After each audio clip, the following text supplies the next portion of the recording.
Din Aruba sua delegação e deporte de futebol também está representar. E acaba aqui na Berlim, Aruba a gana e wega contra de New Zealand e também contra de Áustria. Nós vamos conversar com um de jogadores, Carl Sint-Fleur. Carl, conta-nos, bota aqui na Berlim, você quer primeiro viagem para participar em World Games ou para participar na Abu Dhabi também? Sim, vai Dubai, então merca ano passado. Ok. E aqui na Berlim, com bota em Berlim, qual vai que primeiro dia não? Boa. Ela é bastante bom. Que que bahasi?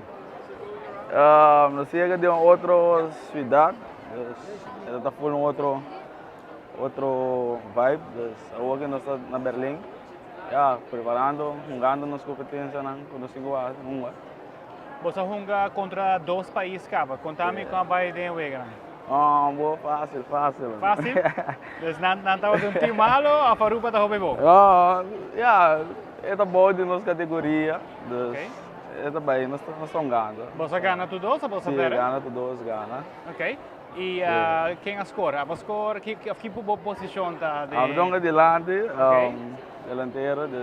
Outra ganha a score, uma score um gol. Então, como assim, de hora para score gol? Normal, tranquilo. A amanhã contra quem você está jogando? Pessoal, eu estou correndo nova de país, mas e depois de amanhã você vai para a semifinal?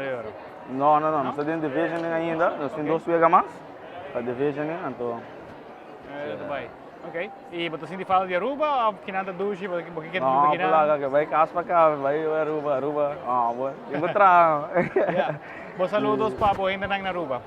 Vou minha mama, minha tata, minha irmã. Tremendo. Sigue assim, né? Boa, nice. Boa tarde, meu nome é Surandi, sou coach de Special Olympics de futebol. Nós estamos aqui um par de dias acaba, nós temos 2 treinos que nós fazemos. Estamos excited para não promover. Nós estamos contra a Áustria, nós estamos começando a ver gol com o Filipe, nós temos defesa contra Chano Stamper, nós temos Navas, nós estamos ganhando volante com o Dance, outro bando nós temos 2 Roman Angela, e dentro delanteiro nós estamos começando com o Francisco. Obviamente que promover, nós score bastante gol.